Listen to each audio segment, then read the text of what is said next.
ಓಂ ನಮೋ ಭಗವತೆ ವಾಸುದೇವಾಯ. ಓಂ ನಮೋ ಭಗವತೆ ವಾಸುದೇವಾಯ. ಓಂ ನಮೋ ಭಗವತೆ ವಾಸುದೇವಾಯ. ಹರೇ ಕೃಷ್ಣ. ಎಲ್ಲಿಗೂ ಆತ್ಮೀಯ ಸ್ವಾಗತ. ಭಗವದ್ಗೀತೆ ಯಥಾರೂಪ ಅಧ್ಯಾಯ 8 ಶ್ಲೋಕ ಸಂಖ್ಯೆ 28 ಮುಂದುವರಿದ ಭಾಗ. ಪುಟ ಸಂಖ್ಯೆ 414ರಿಂದ 415. ಕೃಷ್ಣ ಪ್ರಜ್ಞೆಯ ಸೊಗಸೆಂದರೆ ಭಕ್ತಿ ಸೇವೆಯಲ್ಲಿ ನಿರತನಾಗುವುದರ ಮೂಲಕ ಒಂದೇ ಸಲಕ್ಕೆ ಮನುಷ್ಯನು ಬೇರೆ ಬೇರೆ ಆಶ್ರಮಗಳ ವಿವಿಧ ವಿಧಿ ಕರ್ಮಗಳನ್ನು ದಾಟಿ ಹೋಗಬಹುದು. ಬಹಳ ಮುಖ್ಯವಾದ ವಿಷಯ ಇಲ್ಲಿ ಹೇಳ್ತಾ ಇರ್ತಕ್ಕಂಥದ್ದು ಪ್ರಭುಪಾದರು. ಅದರಲ್ಲೂ ಮುಖ್ಯವಾಗಿ ಒಂದು ಪುಟ ನಾವು ಏನನ್ನ ಓದಿದ್ವಿ, ಅದರಲ್ಲೂ ವೇದಾಧ್ಯಯನ ಇರ್ಬೋದು, ತಪಸ್ಸಿರ್ಬೋದು, ದಾನ ಇರ್ಬೋದು, ಕಾಮ್ಯ ಕರ್ಮದಿಂದ ಬರ್ತಕ್ಕಂಥ ಫಲ ಇರ್ಬೋದು, ಇದನ್ನೆಲ್ಲ ನಾವು ಎಷ್ಟೆಲ್ಲ ಕಷ್ಟಪಟ್ಟು ನಾವು ಆಚರಣೆ ಮಾಡ್ತೀವಿ. ಆದರೆ ಇಲ್ಲಿ ಪ್ರಭುಪಾದರು ಹೇಳ್ತಾ ಇದ್ದಾರೆ, ಭಕ್ತಿ ಸೇವೆ, ಕೇವಲ ಭಕ್ತಿ ಸೇವೆಯಲ್ಲಿ ನಿರತನಾಗುವುದರ ಮೂಲಕ ಒಂದೇ ಸಲಕ್ಕೆ ಮನುಷ್ಯನು ಬೇರೆ ಬೇರೆ ಆಶ್ರಮಗಳ ವಿವಿಧ ವಿಧಿ ಕರ್ಮಗಳನ್ನು ದಾಟಿ ಹೋಗಬಹುದು. ಇದರ ಅರ್ಥ ಏನಂದರೆ, ಕೇವಲ ಭಕ್ತಿ ಸೇವೆಯಲ್ಲಿ ನಾವು ತೊಡಗಿದಾಗ ಬೇರೆ ಯಾವುದರ ಅಗತ್ಯ ಕೂಡ ಇಲ್ಲ ಅನ್ನೋದನ್ನು ತೀರ್ಮಾನ ಮಾಡಿದ್ದಾರೆ ಇಲ್ಲಿ ಪ್ರಭುಪಾದರು. ಮುಂದಿನ ಭಾವಾರ್ಥ ಈ ರೀತಿ ಇದೆ. ಇದಂ ವಿದಿತ್ವ ಎನ್ನುವ ಮಾತುಗಳು ಭಗವದ್ಗೀತೆಯ ಈ ಅಧ್ಯಾಯದಲ್ಲಿಯೂ 7ನೇ ಅಧ್ಯಾಯದಲ್ಲಿಯೂ ಶ್ರೀಕೃಷ್ಣನು ಕೊಟ್ಟಿರುವ ಆದೇಶಗಳನ್ನು ಅರ್ಥ ಮಾಡಿಕೊಳ್ಳಬೇಕು ಎಂದು ಸೂಚಿಸುತ್ತವೆ. ವಿದ್ವತ್ತಿನಿಂದ ಅಥವಾ ಊಹಾತ್ಮಕ ಚಿಂತನೆಗಳಿಂದ ಇವನ್ನು ಅರ್ಥ ಮಾಡಿಕೊಳ್ಳಲು ಪ್ರಯತ್ನಿಸಬಾರದು. ಇವನ್ನು ಭಕ್ತರ ಜೊತೆಗೆ ಕೇಳಿ ಅರ್ಥ ಮಾಡಿಕೊಳ್ಳಬೇಕು. 7ನೇ ಅಧ್ಯಾಯದಿಂದ 12ನೇ ಅಧ್ಯಾಯದವರೆಗಿನ ಭಾಗ ಭಗವದ್ಗೀತೆಯ ತಿರುಳು. ಮೊದಲನೆಯ 6 ಅಧ್ಯಾಯಗಳು ಮತ್ತು ಕಡೆಯ 6 ಅಧ್ಯಾಯಗಳು ಭಗವಂತನು ವಿಶೇಷವಾಗಿ ರಕ್ಷಿಸುವ ಮಧ್ಯದ 6 ಅಧ್ಯಾಯಗಳಿಗೆ ಕವಚವಿದ್ದಂತೆ. ಭಗವದ್ಗೀತೆಯನ್ನು, ಅದರಲ್ಲಿಯೂ ಮಧ್ಯದ 6 ಅಧ್ಯಾಯಗಳನ್ನು ಭಕ್ತರ ಸಹವಾಸದಲ್ಲಿ ಅರ್ಥ ಮಾಡಿಕೊಳ್ಳುವ ಸುಯೋಗವು ಮನುಷ್ಯನಿಗೆ ಪ್ರಾಪ್ತವಾದರೆ ಅವನ ಬದುಕು ಎಲ್ಲ ತಪಸ್ಸು, ಯಜ್ಞಗಳು, ದಾನಗಳು, ಊಹೆಗಳು ಮೊದಲಾದವನ್ನೆಲ್ಲ ಮೀರಿ ಭವ್ಯವಾಗುತ್ತದೆ. ಏಕೆಂದರೆ ಈ ಚಟುವಟಿಕೆಗಳ ಎಲ್ಲ ಫಲಗಳನ್ನು ಕೃಷ್ಣ ಪ್ರಜ್ಞೆಯೊಂದರಿಂದಲೇ ಪಡೆಯಬಹುದು. ಅದರಲ್ಲೂ ಈ ಭಾವಾರ್ಥದಲ್ಲಿ ಅಂದರೆ ಈ ಪುಟದಲ್ಲಿರ್ತಕ್ಕಂಥ ಇದಂ ವಿದಿತ್ವ, ಅದು ಬಹಳ ಮುಖ್ಯವಾದ ವಿಷಯ. ಅದನ್ನು ಭಗವದ್ಗೀತೆಯಲ್ಲಿ ಕೃಷ್ಣ ಹೇಳಿರ್ತಕ್ಕಂಥ ಈ ಶಬ್ದದ ಬಗ್ಗೆ ಪ್ರಭುಪಾದರು ಸಾಕಷ್ಟು ವರ್ಣನೆ ಮಾಡಿದ್ದಾರೆ. ಅದರಲ್ಲೂ ಮುಖ್ಯವಾಗಿ ನಾವು ಅಭ್ಯಾಸ ಮಾಡ್ತಕ್ಕಂಥ ಕೃಷ್ಣ ಪ್ರಜ್ಞೆಯನ್ನು ಯಾರಿಂದ ಕಲ್ತ್ಕೋಬೇಕು ಅದನ್ನು ಇಲ್ಲಿ ಹೇಳ್ತಾ ಇದ್ದಾರೆ. ಭಕ್ತರ ಜೊತೆಗೆ ಕೇಳಿ ಅರ್ಥ ಮಾಡ್ಕೋಬೇಕು ಅಂತ ಹೇಳ್ತಾ ಇದ್ದಾರೆ. ಅದರಲ್ಲೂ 7ನೇ ಅಧ್ಯಾಯದಿಂದ 12ನೇ ಅಧ್ಯಾಯದವರೆಗೂ ಭಗವದ್ಗೀತೆಯ ತಿರುಳು ಅಂತ ಹೇಳ್ತಾ ಇದ್ದಾರೆ, ಅಂದರೆ ಎಸೆನ್ಸ್ ಅಂತ ಹೇಳ್ತಾರೆ. ಅಂದರೆ 7ನೇ ಅಧ್ಯಾಯದಿಂದ 12ನೇ ಅಧ್ಯಾಯದವರೆಗೂ ಭಕ್ತಿ ಸೇವೆಯನ್ನು, ಅಂದರೆ ಭಕ್ತಿ ಯೋಗನ ಭಗವಂತ ಇಟ್ಟಿದ್ದಾನೆ. ಅಂದರೆ ಭಗವದ್ಗೀತೆಯ ಮಧ್ಯದ ಭಾಗದಲ್ಲಿ ಇಟ್ಟಿದ್ದಾನೆ. ಅದಕ್ಕೆ ನಾವು ಸಾಮಾನ್ಯವಾಗಿ ಉದಾಹರಣೆ ಕೊಡೋದಾದರೆ 2 ಪೀಸ್ ಬ್ರೆಡ್ಡನ್ನು ನಾವು ತಗೊಳ್ತೀವಿ, ಮಧ್ಯದಲ್ಲಿ ಜಾಮ್ ಅಥವಾ ಏನು ಬೇರೆ ಏನಾದ್ರು ಮಿಶ್ರಣವನ್ನು ಹಾಕ್ತೀವಿ. ಅದರಿಂದ ನಮಗೆ ಆಸ್ವಾದನೆ ಮಾಡೋದಕ್ಕೆ ಅಥವಾ ಅದರಿಂದ ನಮಗೆ ರುಚಿ ಸಿಗುತ್ತೆ. ಯಾಕಂದರೆ ಬರೀ ಬ್ರೆಡ್ ತಿಂದಾಗ ಅಷ್ಟೊಂದು ನಮ್ಗೆ ಸಂತೋಷ ಸಿಗೋದಿಲ್ಲ. ಅದಕ್ಕೆ ನಾವೇನು ಹೇಳ್ತೀವಿ, ಬ್ರೆಡ್ ಟೋಸ್ಟ್ ಅಂತ ಹೇಳ್ತೀವಿ ಅಥವಾ ಬ್ರೆಡ್ ಜಾಮ್ ಅಂತ ಹೇಳ್ತೀವಿ. ಮಧ್ಯದ ಭಾಗದಲ್ಲಿ ಜಾಮ್ ಇರ್ಬೋದು, ಟೋಸ್ಟ್ಗೆ ಬೇಕಾಗಿರ್ತಕ್ಕಂಥ ವಸ್ತುವನ್ನು ನಾವು ಸಂಗ್ರಹ ಮಾಡಿರ್ತೀವಿ, ಅದನ್ನು ತಗೊಂಡಾಗ ನಮಗೆ ರುಚಿ ಸಿಗುತ್ತೆ. ಅದೇ ರೀತಿ ಪುಸ್ತಕದಲ್ಲಿ ಕೂಡ ನಾವು ನೋಡೋದಾದರೆ ಮೊದಲನೇ ಭಾಗದಲ್ಲಿ, ಅಂದರೆ ಮೊದಲು ಓಪನ್ ಮಾಡೋಕ್ಕಿಂತ ಮುಂಚೆ ಏನಿರುತ್ತೆ ಅಂದರೆ ಬೈಂಡಿಂಗ್ ಮಾಡಿರ್ತಾರೆ, ಕೊನೆಯಲ್ಲಿ ಕೂಡ ಬೈಂಡಿಂಗ್ ಇರುತ್ತೆ, ಮಧ್ಯದಲ್ಲಿ ಹಾಳೆಗಳಿರುತ್ತೆ. ಅಂದರೆ ಅದಕ್ಕೆ ರಕ್ಷಣೆ ಮಾಡೋದಕ್ಕೆ. ಅದಕ್ಕೆ ಇಲ್ಲಿ ಕೂಡ ಹೇಳ್ತಾ ಇದ್ದಾರೆ ರಕ್ಷಾ ಕವಚ ಥರ. ಅಂದರೆ ಮಧ್ಯದಲ್ಲಿ 6 ಅಧ್ಯಾಯಗಳು ಏನನ್ನ ಹೇಳ್ತಾ ಇದೆ ಅಂದರೆ ಭಕ್ತಿ ಸೇವೆಯನ್ನು ಮಾಡೋದು ಹೇಗೆ ಅನ್ನೋದನ್ನು ನಮಗೆ ತಿಳಿಸ್ಕೊಡುತ್ತೆ. ಅದರಲ್ಲೂ ಮುಖ್ಯವಾಗಿ ಭಗವದ್ಗೀತೆಯನ್ನು 7ನೇ ಅಧ್ಯಾಯದಿಂದ 12ನೇ ಅಧ್ಯಾಯದವರೆಗೂ ನಾವು ಭಕ್ತರಿಂದ ಕಲಿಯಬೇಕು. ಆಗ ನಮಗೆ ಭಕ್ತಿ ಸೇವೆ ಅಂದರೆ ಏನು, ಕೃಷ್ಣ ಪ್ರಜ್ಞೆ ಏನು ಅಂತ ಅರ್ಥ ಆಗತ್ತೆ. ಅದು ಬಹಳ ಮುಖ್ಯ. ಅದನ್ನು ನಾವು ನೋಡೋದಾದರೆ ಅದರಲ್ಲೂ ಮುಖ್ಯವಾಗಿ ಪ್ರಭುಪಾದರು ತಪಸ್ಸಿರ್ಬೋದು, ಯಜ್ಞ ಇರ್ಬೋದು, ದಾನ ಇರ್ಬೋದು, ಊಹೆಗಳಿರ್ಬೋದು, ಇದೆಲ್ಲ ಏನಪ್ಪ ಅಂದರೆ ನಮ್ಮ ಬದುಕನ್ನು ಒಂದು ರೀತಿ ಸಮಾಂತರವಾಗಿ, ಅಂದರೆ ನಾವು ಯಾವ ರೀತಿ ಬದುಕಬೇಕು ಅನ್ನೋದನ್ನು ಹೇಳ್ಕೊಡತ್ತೆ. ಆದರೆ ನಮಗೆ ಕೃಷ್ಣ ಪ್ರಜ್ಞೆ ಇಲ್ಲ ಅಂದರೆ ಇದು ಯಾವುದರಿಂದ ನಮಗೆ ಯಾವುದೇ ರೀತಿಯಲ್ಲೂ ಉಪಯೋಗ ಆಗೋದಿಲ್ಲ. ಅಂದರೆ ಈ ದೇಹನ ತ್ಯಾಗ ಮಾಡಿದ್ಮೇಲೆ ನಾವು ಎಲ್ಲಿಗೆ ಹೋಗ್ತೀವಿ ಅನ್ನೋದು ಕೂಡ ಗೊತ್ತಾಗೋದಿಲ್ಲ. ಪುಣ್ಯ ದಾನ ಮಾಡಿರ್ತಕ್ಕಂಥ ಜೀವಿಗಳು ಸ್ವರ್ಗಲೋಕಕ್ಕೆ ಹೋಗ್ಬೋದು, ತಮ್ಮ ಪುಣ್ಯ ತೀರಿದ ಮೇಲೆ ಮತ್ತೆ ಕೆಳಗಡೆ ಬರಬೇಕಾಗತ್ತೆ.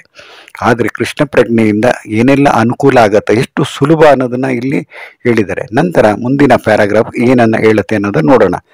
ಭಗವದ್ಗೀತೆಯಲ್ಲಿ ಸ್ವಲ್ಪ ಮಟ್ಟಿಗೆ ಶ್ರದ್ಧೆ ಇರುವ ಆತನು ಒಬ್ಬ ಭಕ್ತರಿಂದ ಭಗವದ್ಗೀತೆಯನ್ನು ಕಲಿಯಬೇಕು. ಏಕೆಂದರೆ 4ನೆಯ ಅಧ್ಯಾಯದ ಪ್ರಾರಂಭದಲ್ಲಿ ಭಗವದ್ಗೀತೆಯನ್ನು ಭಕ್ತರು ಮಾತ್ರ ಅರ್ಥ ಮಾಡಿಕೊಳ್ಳಬಲ್ಲರು ಎಂದು ಸ್ಪಷ್ಟವಾಗಿ ಹೇಳಿದೆ. ಇದು ಬಹಳ ಮುಖ್ಯ. ಯಾಕಂದರೆ ಭಗವಂತನೇ ಹೇಳಿದ್ದಾನೆ, ಭಗವದ್ಗೀತೆಯನ್ನು ಅರ್ಥ ಮಾಡ್ಕೋಬೇಕಾದ್ರೆ ನೀವು ಭಕ್ತರ ಸಂಘ ಮಾಡಬೇಕು, ಭಕ್ತರಿಂದ ಮಾತ್ರ ಕೇಳಿ ತಿಳ್ಕೊಂಡಾಗ ಮಾತ್ರ ನಿಮಗೆ ಭಗವದ್ಗೀತೆ ಅರ್ಥ ಆಗತ್ತೆ ಅಂದಾಗ ನಾವೇ ನಾನು ಭಾಳ ಬುದ್ಧಿವಂತ, ನಾನು ಡಿಗ್ರಿ ಪಡ್ಕೊಂಡಿದ್ದೀನಿ, ನಾನು ಓದಿದ್ರೆ ನನಗೆ ಅರ್ಥ ಆಗತ್ತೆ, ನನಗೆ ನನ್ನ ಭಾಷೆಯಲ್ಲೇ ಇದೆ ಅಂತ ನಾವು ಪ್ರಯತ್ನ ಮಾಡಿದ್ರೆ ಅದು ಭಗವದ್ಗೀತೆ ನಮಗೆ ಅರ್ಥನೇ ಆಗೋದಿಲ್ಲ. ಅದನ್ನು ಇಲ್ಲಿ ಹೇಳಿದ್ದಾನೆ. ನಂತರ ಬೇರೆ ಯಾರಿಗೂ ಭಗವದ್ಗೀತೆಯ ಉದ್ದೇಶವು ಪರಿಪೂರ್ಣವಾಗಿ ಅರ್ಥವಾಗುವುದಿಲ್ಲ. ಅದರಲ್ಲೂ ಪರಿಪೂರ್ಣತೆಯನ್ನು ನಾವು ಪಡ್ಕೋಬೇಕಂದ್ರೆ, ಪರಿಪೂರ್ಣವಾಗಿ ನಮ್ಗೆ ಅರ್ಥ ಆಗಬೇಕಾದ್ರೆ ಅದರಲ್ಲೂ ಭಕ್ತರ ಸಂಘ ಇರಲೇಬೇಕು, ಭಕ್ತರಿಂದನೇ ನಾವು ಕಲಿಬೇಕು ಅನ್ನೋದನ್ನ ಹೇಳ್ತಾ ಇದ್ದಾರೆ. ನಂತರ ಆದುದರಿಂದ ಭಗವದ್ಗೀತೆಯನ್ನು ಕೃಷ್ಣನ ಒಬ್ಬ ಭಕ್ತರಿಂದ ಕಲಿಯಬೇಕು, ಊಹಾತ್ಮಕ ಚಿಂತನೆಗಳಲ್ಲಿ ತೊಡಗುವರಿಂದ ಅಲ್ಲ. ಇದು ಶ್ರದ್ಧೆಯ ಗುರುತು. ವ್ಯಕ್ತಿಯು ಭಕ್ತನಿಗಾಗಿ ಹುಡುಕಿ ಕಡೆಗೆ ಭಕ್ತನ ಸಹವಾಸವು ದೊರೆತಾಗ ಆತನು ಭಗವದ್ಗೀತೆಯನ್ನು ಅಧ್ಯಯನ ಮಾಡಿ ಅರ್ಥ ಮಾಡಿಕೊಳ್ಳಲು ಪ್ರಾರಂಭಿಸುತ್ತಾನೆ.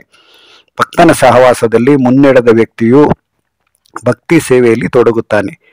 ಈ ಸೇವೆಯು ಕೃಷ್ಣನನ್ನು ಅಥವಾ ದೇವರನ್ನು ಕುರಿತು, ಕೃಷ್ಣನ ಲೀಲೆ, ರೂಪ, ವಿನೋದ, ಹೆಸರು ಮತ್ತು ಇತರ ಲಕ್ಷಣಗಳನ್ನು ಕುರಿತು ಆ ಮನುಷ್ಯನಿಗೆ ಇರಬಹುದಾದ ಎಲ್ಲ ಸಂದೇಹಗಳನ್ನು ದೂರ ಮಾಡುತ್ತದೆ. ಈ ಸಂದೇಹಗಳು ನಿವಾರಣೆಯಾದ ಮೇಲೆ ಆತನು ಸ್ಥಿರವಾದ ಅಧ್ಯಯನದಲ್ಲಿ ತೊಡಗುತ್ತಾನೆ. ಅನಂತರ ಆತನು ಭಗವದ್ಗೀತೆಯ ಅಧ್ಯಯನವನ್ನು ಸವಿಯುತ್ತಾನೆ ಮತ್ತು ಸದಾ ಕೃಷ್ಣ ಪ್ರಜ್ಞೆಯನ್ನು ಅನುಭವಿಸುವ ಸ್ಥಿತಿಯನ್ನು ಪಡೆಯುತ್ತಾನೆ. ಮುಂದುವರಿದ ಹಂತದಲ್ಲಿ ಆತನು ಕೃಷ್ಣನನ್ನು ಪ್ರೇಮಿಸಲು ತೊಡಗುತ್ತಾನೆ. ಬದುಕಿನ ಅತ್ಯುನ್ನತ ಪರಿಪೂರ್ಣತೆಯ ಈ ಹಂತವು ಭಕ್ತನನ್ನು ಆಧ್ಯಾತ್ಮಿಕ ಗಗನದಲ್ಲಿ ಕೃಷ್ಣನ ನಿವಾಸವಾದ ಗೋಲೋಕ ಬೃಂದಾವನಕ್ಕೆ ಹೋಗುವುದನ್ನು ಸಾಧ್ಯ ಮಾಡುತ್ತದೆ. ಅಲ್ಲಿ ಭಕ್ತನು ಶಾಶ್ವತವಾಗಿ ಸುಖಿಯಾಗಿರುತ್ತಾನೆ. ಇಲ್ಲಿಗೆ ಶ್ರೀಮದ್ ಭಗವದ್ಗೀತೆಯ ಭಗವತ್ ಪ್ರಾಪ್ತಿ ಎಂಬ 8ನೇ ಅಧ್ಯಾಯದ ಭಕ್ತಿ ವೇದಾಂತ ಭಾವಾರ್ಥವು ಮುಗಿಯಿತು.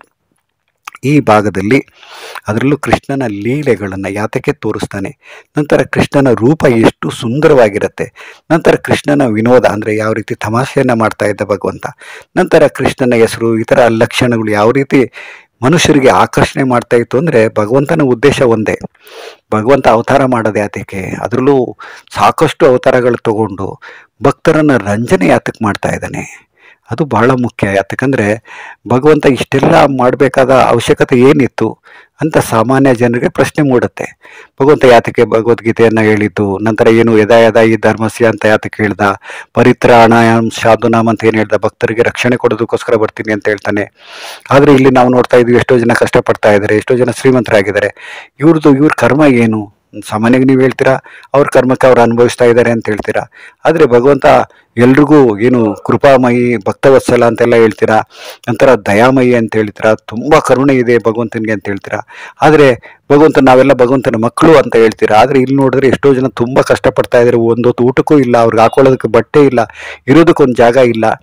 ಇದೆಲ್ಲ ಯಾತಕ್ಕೆ, ಇಷ್ಟೊಂದು ವ್ಯತ್ಯಾಸ ಯಾತಕ್ಕೆ ಮಾಡಿದ್ದಾನೆ ಅಂತ ಭಗವಂತನನ್ನು ಪ್ರಶ್ನೆ ಮಾಡೋ ಜನಗಳು ಸಾಕಷ್ಟು ಜನ ಇದ್ದಾರೆ. ಅದರಲ್ಲೂ ಮುಖ್ಯವಾಗಿ ಕಲಿಯುಗದಲ್ಲಿ ದೇವರನ್ನ ನಂಬೋ ಜನ ತುಂಬ ಕಡಿಮೆ ಆಗೋಗ್ಬಿಟ್ಟಿದ್ದಾರೆ. ಅಂಥವ್ರು ಏನಪ್ಪ ಮಾಡ್ತಾರೆ ಅಂದರೆ ವಿಧ ವಿಧವಾದ ಪ್ರಶ್ನೆಗಳು, ವಾದ ಅಂತೆ, ತಂಡವಾದ ಬೇಕಾದಷ್ಟು ಮಾಡ್ತಾ ಇರ್ತಾರೆ. ಆದರೆ ಭಗವಂತ ಬರೋ ಉದ್ದೇಶ ಏನಂದರೆ, ತಂದೆ ತನ್ನ ಮಕ್ಕಳು ಕಷ್ಟಪಡೋದನ್ನು ನೋಡೋದನ್ನು ಇಷ್ಟಪಡೋದಿಲ್ಲ. ಅದು ಮುಖ್ಯವಾಗಿ ನಾವು ಅರ್ಥ ಮಾಡ್ಕೋಬೇಕು. ಯಾವುದೇ ತಂದೆ ಆಗಿದ್ರು ಕೂಡ ಅವರು ಮಕ್ಕಳು ಕಷ್ಟಪಡೋದು ಅವ್ರಿಗೆ ಇಷ್ಟ ಆಗೋದಿಲ್ಲ.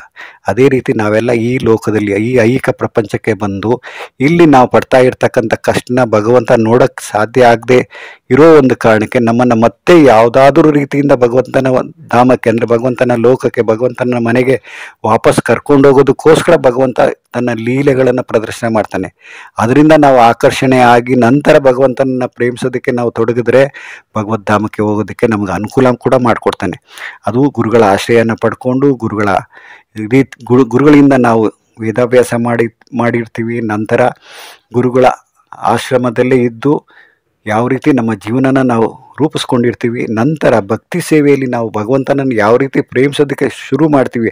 ಅದರಲ್ಲೂ ಮುಖ್ಯವಾಗಿ ಭಗವದ್ಗೀತೆಯನ್ನು ನಾವು ಓದೋದಕ್ಕೆ ಶುರು ಮಾಡಿದ್ರೆ ಒಂದು ಸಾರಿ ಓದಿದ್ರೆ ನಮಗೆ ನಮ್ಮ ಆಸೆ ಈಡೇರೋದಿಲ್ಲ. ಯಾಕಂದರೆ ಎಷ್ಟು ಸಾರಿ ಓದಿದ್ರು ಕೂಡ ಇನ್ನೂ ಓದಬೇಕು ಅನ್ನೋ ಒಂದೇ ಒಂದು ಪುಸ್ತಕ ಯಾವುದಪ್ಪ ಅಂದರೆ ಅದು ಭಗವದ್ಗೀತೆ ಅಂತ ನಾವು ಹೇಳ್ಬೋದು. ಯಾಕಂದರೆ ಭಾಗವತ ಕೂಡ ಎಷ್ಟು ಸಾರಿ ಓದಿದ್ರು ನಮ್ಗೆ ಬೇಜಾರಾಗೋದಿಲ್ಲ. ಅಥವಾ ಚೈತನ್ಯ ಚರಿತಾಮೃತ ಇರ್ಬೋದು, ಅಥವಾ ಉಪನಿಷತ್ ಇರ್ಬೋದು, ಅಥವಾ ಭಕ್ತಿ ರಸಾಮೃತ ಸಿಂಧಿರ್ಬೋದು. ಆದರೆ ಭಗವಂತನಿಗೆ ಸಂಬಂಧಪಟ್ಟಿರ್ತಕ್ಕಂಥ ಯಾವುದೇ ವಸ್ತು ವಿಷಯಗಳನ್ನು ನಾವು ಎಷ್ಟು ಸಾರಿ ನಾವು ಓದ್ತಾ ಇದ್ರು ಕೂಡ ನಮಗೆ ಯಾವುದೇ ರೀತಿ ದಣುವಾಗೋದಿಲ್ಲ, ಅಂದರೆ ನಮಗೆ ಸುಸ್ತಾಗೋದಿಲ್ಲ. ಅದರಿಂದ ನಾವು ಅರ್ಥ ಮಾಡ್ಕೋಬೇಕಾದ್ದು ಏನಂದರೆ, ಭಗವದ್ಗೀತೆ ನಮ್ಗೆ ಅರ್ಥ ಆಗಲಿಲ್ಲ, ಭಕ್ತರು ನಮಗೆ ಸಿಗಲಿಲ್ಲ, ಮತ್ತೆ ಮತ್ತೆ ಓದೋಕ್ಕೆ ಶುರು ಮಾಡೋಣ. ಆಗ ಭಗವಂತನೇ ನಮಗೆ ಭಕ್ತರ ಆಶ್ರಯನ ಸಿಗೋ ಹಾಗೆ ಮಾಡ್ತಾನೆ ಅನ್ನೋ ನಂಬಿಕೆಯನ್ನು ನಾವು ಇಟ್ಕೊಳ್ಳೋಣ. ನಂತರ ನಾವು ಭಗವದ್ಗೀತೆನ ಎಷ್ಟು ಸಾರಿ ಓದಿದ್ರು ಕೂಡ ನಮಗೆ ಇನ್ನಷ್ಟು ಓದಬೇಕು ಅಂತ ಆಸೆ ಬರುತ್ತೆ ಹೊರತು, ನಾನು ಒಂದು ಸಾರಿ ಓದಿದ್ದೀನಿ, ನನಗೆ ಭಗವದ್ಗೀತೆ ಅರ್ಥ ಆಯಿತು ಅಂತ ಯಾರು ಭಗವದ್ಗೀತೆಯನ್ನು ಯಾರು ಕಬೋರ್ಡಲ್ಲಿ ಅಂದರೆ ಪುಸ್ತಕನ ಎತ್ತಿಡೋದಿಲ್ಲ. ಅವರು ಮತ್ತೆ ಮತ್ತೆ ಓದ್ತಾನೆ ಇರ್ತಾರೆ. ಅದು ಎಲ್ರಿಗೂ ಅನುಭವ ಆಗಿರುತ್ತೆ. ಆದ ಕಾರಣ ನಾವು ಕೇಳ್ಕೊಳ್ಳೋದಿಷ್ಟೇ, ಪ್ರತಿಯೊಬ್ಬರು ಪ್ರತಿದಿನ ಭಗವದ್ಗೀತೆಯನ್ನು ಅಭ್ಯಾಸ ಮಾಡ್ತಾ ಹೋಗಿ. ನಂತರ ಸಾಕಷ್ಟು ಸಮಯನ ಭಗವದ್ಗೀತೆ ಪ್ರವಚನನ ಕೇಳೋದಕ್ಕೆ ನಿಮ್ಮ ಸಮಯನ ಮೀಸಲಿಟ್ಟಾಗ ಮಾತ್ರ ಭಗವಂತನ ಉಪದೇಶಗಳು ನಮಗೆ ಅರ್ಥ ಆಗ್ತಾ ಹೋಗುತ್ತೆ. ಅದರಲ್ಲೂ ಮುಖ್ಯವಾಗಿ ನಾವು ಭಗವಂತನ ಶಾಶ್ವತ ಧಾಮವಾಗಿರ್ತಕ್ಕಂಥ ಗೋಲೋಕ ಬೃಂದಾವನಕ್ಕೆ ಹೋಗೋದಕ್ಕೆ ಅದು ಸಾಧ್ಯ ಮಾಡುತ್ತೆ ಅಂತ ಇಲ್ಲಿ ಪ್ರಭುಪಾದರು ಭಾವಾರ್ಥನ ಮತ್ತು ಈ ಅಧ್ಯಾಯನ ಪೂರ್ಣ ಮಾಡಿದ್ದಾರೆ. ಅದರಿಂದ ನಾವು ಭಗವಂತನ ಭಕ್ತರಾಗಿ ಭಗವಂತನ ಶಾಶ್ವತ ನಿವಾಸಕ್ಕೆ ಹೋಗೋದಕ್ಕೆ ನಾವು ಅನುಮತಿಯನ್ನು ಪಡ್ಕೊಂಡು ಅಲ್ಲಿ ನಮ್ಮ ಸೇವೆಯನ್ನು ಭಗವಂತನ ಜೊತೆಯಲ್ಲಿ ನಾವು ಸೇವೆ ಮಾಡ್ತಾ ಶಾಶ್ವತವಾಗಿ ಸಂತೋಷನ ಪಡೆಯೋಣ. ಅದೇ ಈ ಅಧ್ಯಾಯದ ಸಾರ ಸಂಗ್ರಹ ಅಂತ ಹೇಳ್ತಾ ಇಲ್ಲಿಗೆ ಮುಗಿಸ್ತಾ ಇದ್ದೀನಿ. ನಾಳೆಯಿಂದ ಮತ್ತೆ ಹೊಸ ಅಧ್ಯಾಯ, ಅದರಲ್ಲೂ ಮುಖ್ಯವಾಗಿ 9ನೇ ಅಧ್ಯಾಯ ಎಸೆನ್ಸ್ ಆಫ್ ಎಸೆನ್ಸ್ ಅಂತ ಹೇಳ್ತಾರೆ. ಅಂದರೆ ಎಷ್ಟು ಮುಖ್ಯ ಅಂದರೆ ಭಗವದ್ಗೀತೆಯಲ್ಲಿ 9ನೇ ಅಧ್ಯಾಯ, ಅದರಲ್ಲೂ ಅದಕ್ಕೆ ಭಗವಂತ ಏನಪ್ಪ ಹೆಸರು ಕೊಟ್ಟಿದ್ದಾರೆ ಅಂದರೆ ರಹಸ್ಯತಮ ಜ್ಞಾನ ಅಂತ, ಅಂದರೆ ಕಾನ್ಫಿಡೆನ್ಷಿಯಲ್ ನಾಲೆಡ್ಜ್ ಅಂತ. ಅದು ಬಹಳ ಮುಖ್ಯವಾಗಿರುತ್ತೆ. ಅದನ್ನು ನಾವು ನಾಳೆಯಿಂದ ಓದೋದಕ್ಕೆ ಪ್ರಾರಂಭ ಮಾಡೋಣ, ಅದ್ರ ಬಗ್ಗೆ ಚರ್ಚೆ ಮಾಡೋಣ. ಹರೇ ಕೃಷ್ಣ.